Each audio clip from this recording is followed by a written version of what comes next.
এখানে ছোট্ট গোপাল। এই গোপাল ঠাকুরটা তোমরা অনেকে দেখে থাকতে পারো। মা এখানে দক্ষিণাকালী রূপে পূজিতা। চেনাশোনা গলি, চেনা আমি, অচেনা পরিবেশ। হ্যাঁ, আজকে চলে এসেছি কুমোরটুলি। দোলযাত্রা উপলক্ষে অনেক জায়গাতেই গোপাল পুজো হয়ে থাকে, আর কুমোরটুলি তো প্রায় অনেকই হয়ে থাকে। তো সেই পুজো দেখতে চলে এসেছি, আর তোমরা তো দেখতেই পাবে আমার লেন্সের মাধ্যমে। তো স্কিপ না করে শেষ পর্যন্ত সম্পূর্ণ ভিডিওটা দেখতে থাকি। শুরুতেই দেখাই, এই জায়গাগুলোতে এখন অন্নপূর্ণা ঠাকুর তৈরি হচ্ছে। এইখানটা তো তাই হচ্ছে। এইখানটা একটা ছোট্ট গোপাল আছে।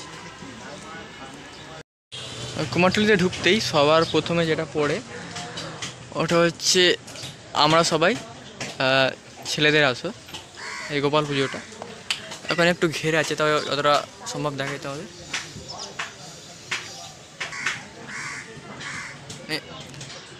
প্রথমত কুমোরটুলি, আর কুমোরটুলি মানে হাতের কাজ, আর হাতের কাজে মানে একদম অনবদ্য লাগছে।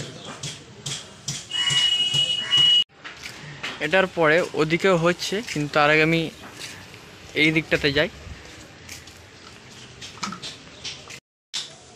এইখানটাতে মায়ের মূর্তির মুখমণ্ডলগুলো রাখা আছে।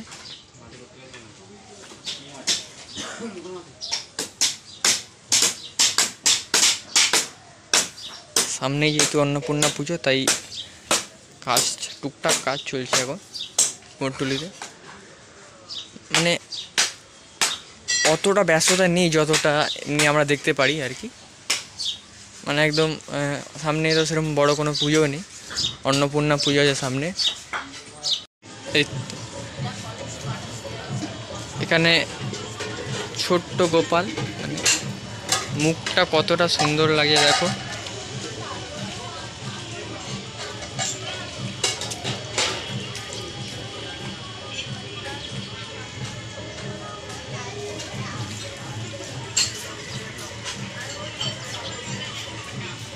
এইখানটা কুমোরটুলি ইয়ংস্টার গোপাল পুজো, কিন্তু এখন দুর্ভাগ্যবশত গেটটা বন্ধ আছে। তাও যতটা সম্ভব দেখাই তোমাদের। এই দিকটা দিয়ে আসে, মানে একদম ছোট্ট গোপাল আর কি।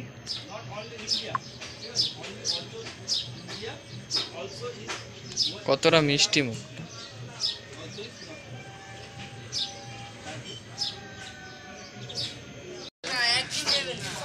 ওর পরেই ঠিক এইখানে, মানে যেইখানটা প্রত্যেক বছর নতুনত্ব করে কিছু একটা, এইখানে এবছর করেছে মানে অ্যানিমাল সিনেমার ববি দেওয়ালের যে আইকনিক সিন জামাল কুদু গানে, ওইটা করেছে।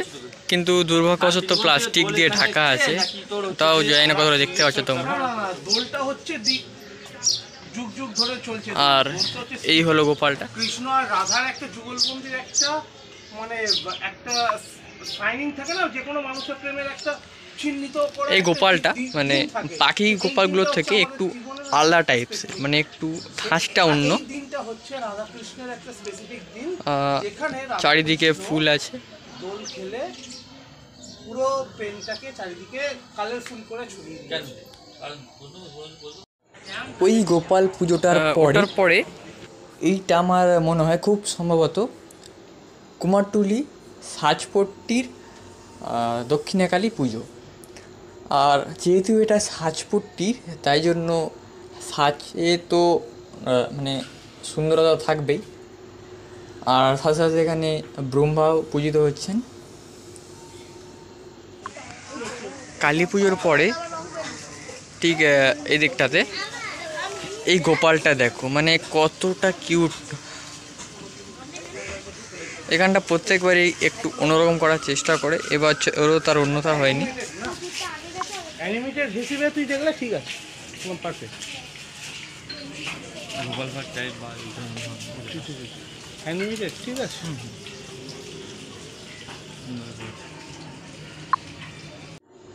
এই দিকে ঠাকুরগুলো দেখালাম, এইবারে এই দিকে যে ঠাকুরগুলো ওইগুলো দেখাই।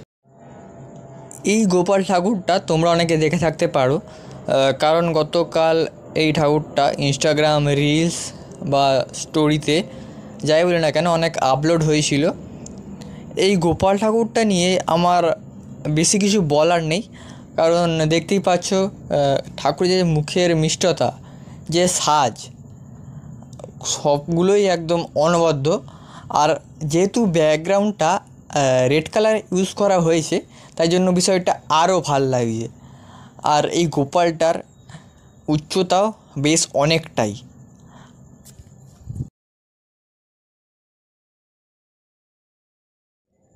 এই গোপালটার পরেই এইখানটাতে কুমারটুলি ঠাকুরপট্টির 223 বৎসর পুরনো শ্রী শ্রী কালীমাতা, ব্রহ্মা ও শীতলা মাতার পুজো। এইটা আমি দেখেছিলাম, কিন্তু আসার পরিকল্পনাও করেছিলাম, কিন্তু এখানটার আসা হয়নি। সেই কারণে এই ভ্লগটাতেই তোমাদের এই পুজোটা দেখিয়ে দিচ্ছি।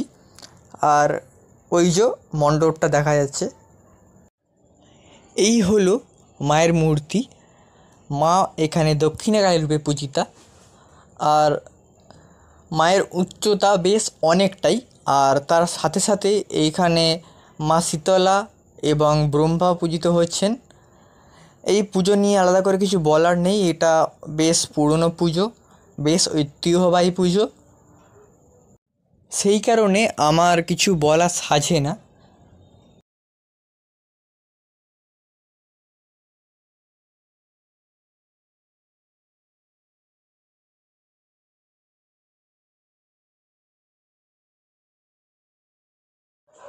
এইখানে আমি দেখতে পাচ্ছি মা দুর্গা তৈরি হচ্ছে, কিন্তু আমার মনে হয় এইটা বাসন্তী দুর্গা তৈরি হচ্ছে, কারণ সামনেই বাসন্তী পুজো।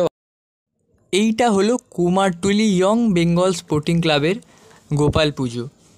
এই গোপালটাও কিন্তু বেশ কিউট, বেশ সুন্দর, আর ছোট্টর মধ্যে বেশ ভালোই লাগছে। এটা হলো সেই মোহনবাসী রুদ্র পালের স্টুডিও। এইখানটাতেও বেশ অনেকগুলোই মা দুর্গা তৈরি হচ্ছে।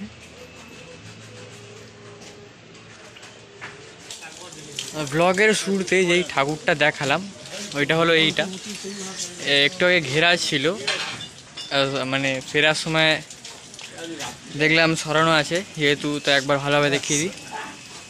ফলোয়ার একদম বসে আছে। এই ব্লগটা এখানেই শেষ করলাম। তো কুমোরটুলিতে অনেকগুলোই গোপাল পুজো হয়ে থাকে, তো সবগুলোই একটু করে দেখিয়ে দিলাম একটু একটু করে। তো ব্লগটা এখানেই শেষ করলাম। আর কেমন লাগলো কমেন্ট করে জানিও, আর যদি ভালো লেগে থাকে অবশ্যই সাবস্ক্রাইব করতে ভুলো না। ততক্ষণের জন্য বিদায়।